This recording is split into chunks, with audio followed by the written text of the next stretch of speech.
កំពុងតែយំខ្ញុំក៏សួរខ្លួនឯងបើអ្នកផ្សេងមើលមកយល់យ៉ាងម៉េចយំដើម្បីចងចាំឬដើម្បីបំភ្លេចវិធីនេះអាចជួយឲ្យភ្លេចបានទេដឹងចិត្តថាមិនស្អប់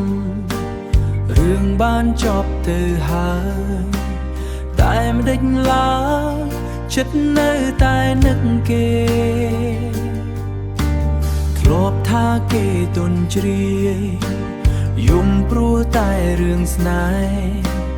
តែពេលនេះគឺដល់វេនខ្លួនឯងតើយំដើម្បីអ្វីតើយំដើម្បីអ្វីតើ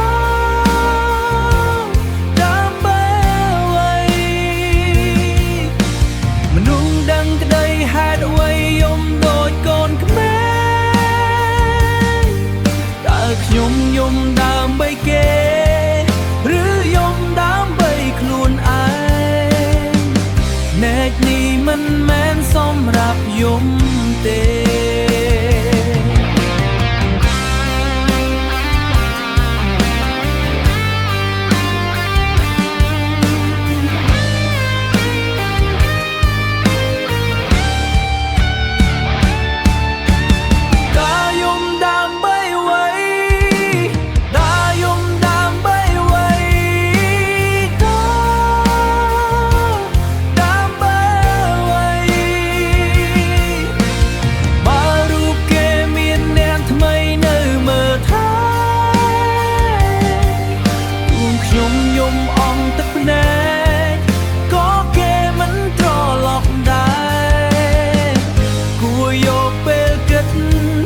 រឿងផ្សេ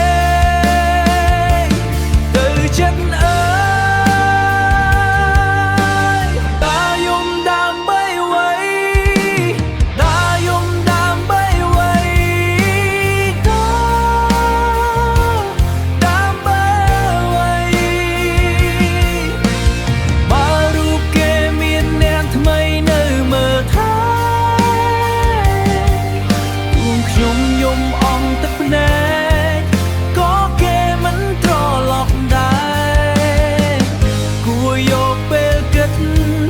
រឿងផ្សេងទៅចិត្តអើយគួរយកពេលគិតរឿងផ្សេងទៅចិត្តអើយ